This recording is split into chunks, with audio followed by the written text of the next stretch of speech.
Okay, I am continuing with my lecture, and in the last lecture, we have discussed regarding the strength as well as stress, and strain also. You can, if you just remember or recall the diagram that I used to draw in the classroom, that is stress strain curve of brittle and ductile material in the classroom.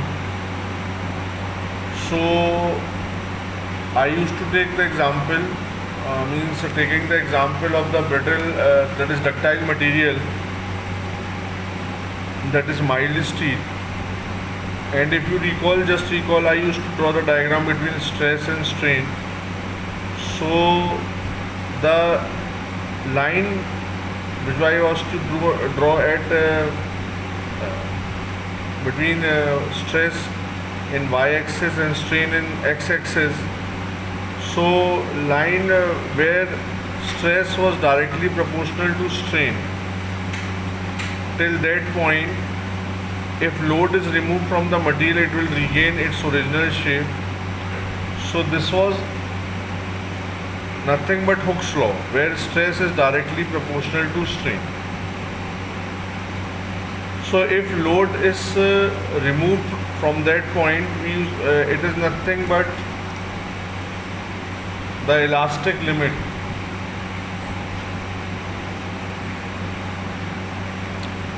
And after that, when we apply load, the material does not regain its original shape.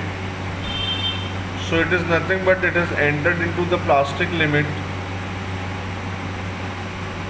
So the point where stress was directly proportional to strain is nothing but your Hooke's law, or the ratio between stress and strain is known as Young's modulus or elastic limit, or we get elastic modulus of elasticity. So after continuation of the load, when material does not regains its original shape, we get upper yield point, and after removal of the load, the material flows. So we get lower yield point. If you recall the diagram I used to draw in the classroom, and after further application of the load, we get the ultimate point and then final breaking point. So this was the stress strain curve for the ductile material, and for the brittle material, that is cast iron, we directly used to get the breaking point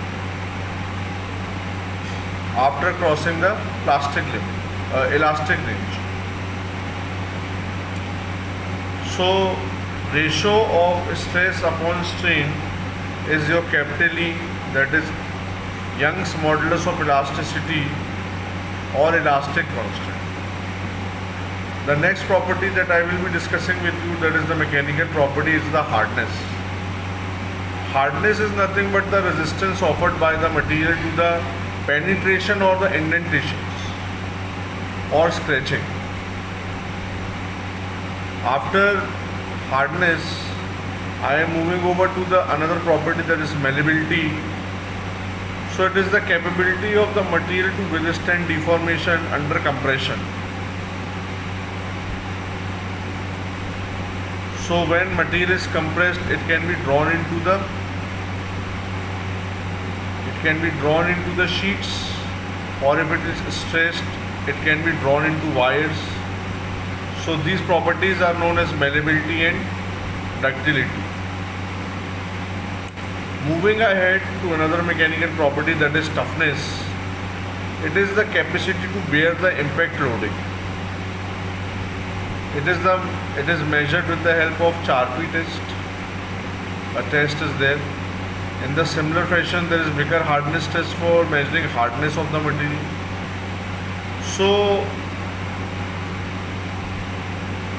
Toughness is nothing but your capacity to bear impact loading.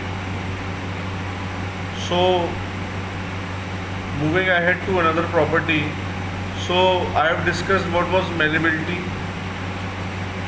to bear deformation under compression without failure, and ductility is the measure of amount of plastic deformation of a material under tensile forces. As I have discussed earlier, if it was confusing, the combined statement.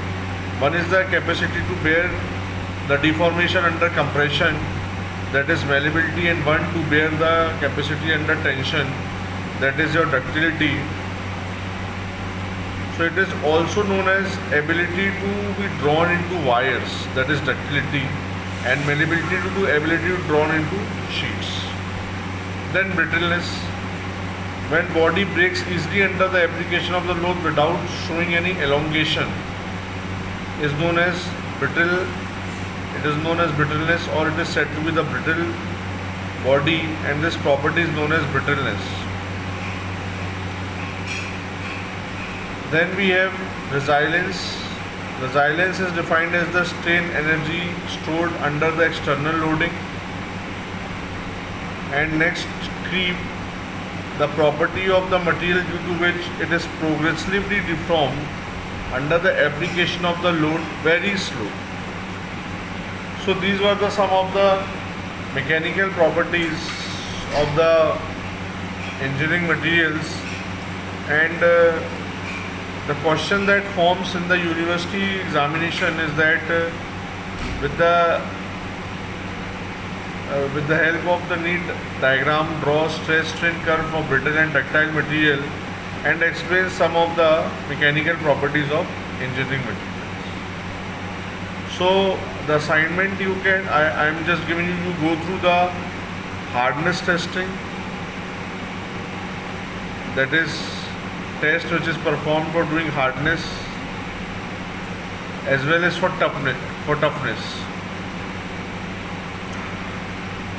Okay, so in the reference books the complete detail of the procedure of the test is given, how to perform the test, so you can go through. So it is easily understandable, it is not a difficult thing, it's the only theoretical part that sometimes comes in the examination. So this was all about the regarding engineering materials, and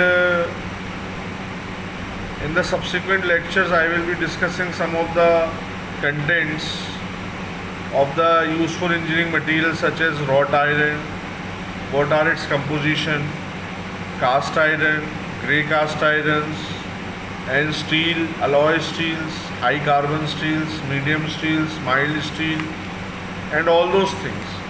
So these are all the theoretical part in which you have to remember what are the various composition of the material in such type of engineering materials, and these are very important from the examination point of view also.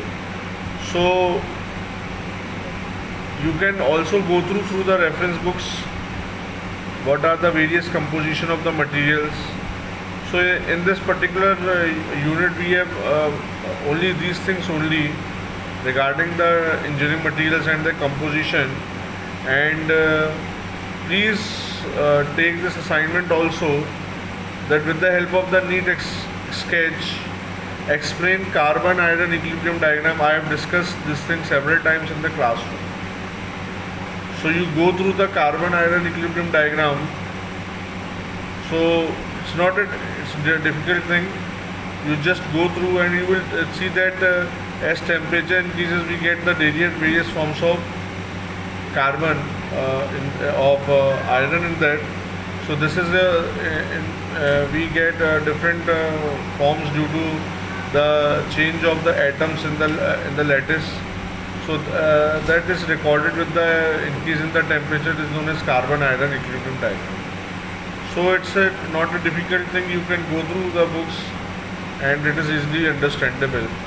So I am giving you some assignments, that is, please go through carbon iron equilibrium diagram 1. Second thing, various composition of engineering materials, that is what are the composition in the wrought iron, what is the composition in the high speed steel, mild steel, medium carbon steel, white cast iron, grey cast iron, and all those things. So it's all the theoretical part, and the numerical part generally doesn't comes from this unit. So there is nothing much more to be discussed in this particular unit.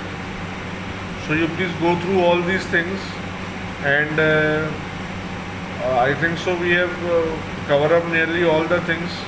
And in the last units, already we have discussed in the classroom, that is what are reciprocating machines. That is why during the classification of the heat engines and what are petrol engine, what are diesel engines, and all those things we have discussed. So I think so nothing much is left as far as discussion regarding our the syllabus is concerned. So you please go through all these things, and if anything is left, I will be covering subsequently in the coming days. Okay, bye till then. Be safe. Remain in home.